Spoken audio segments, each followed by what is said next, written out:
The dryer is going to be loud, so I'm going to show you how I dry the jacket first, and then we'll go to the fringes.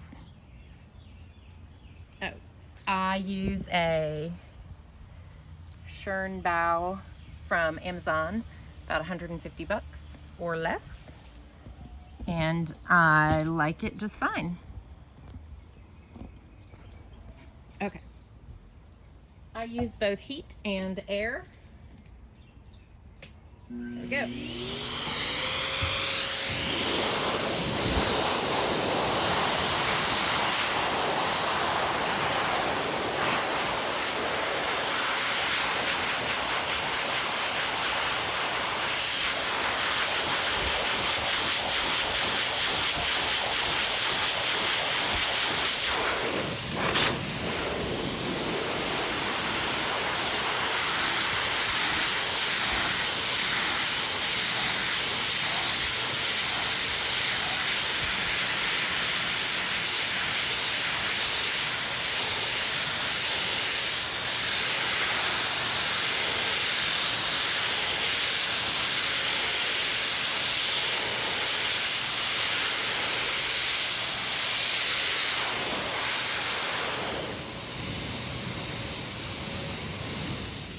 You are methodically going back and forth, starting at the very back, and you are ensuring that you do not move forward until you do no longer see any kinks in the dog's hair, in the undercoat and in the top coat.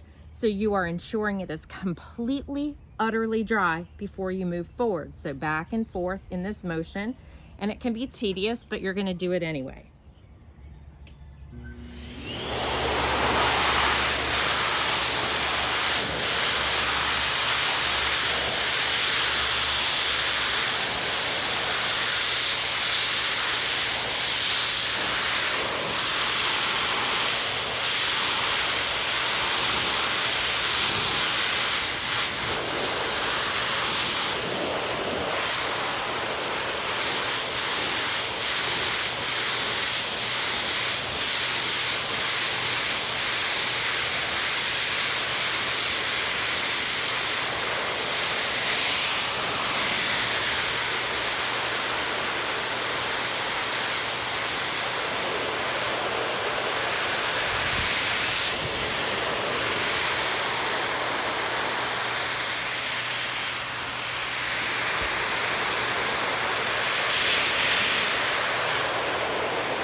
turning down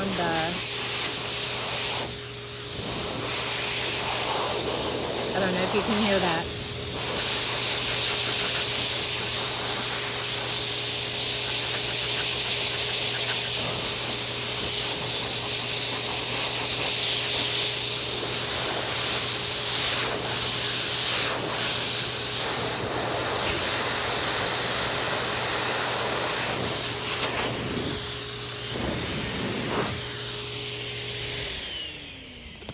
I turned down the intensity of the air around her head because she really hates the blow dry around her head. But what we have done is, and you need to check your work, she's very little hair across her loin, so that went pretty quickly, but you really need to slow down in this area called the halo, especially if your dog has a heavy coat. You're going to pay special attention to this because it must be dry the entire length of the hair shaft, especially underneath, but the whole thing.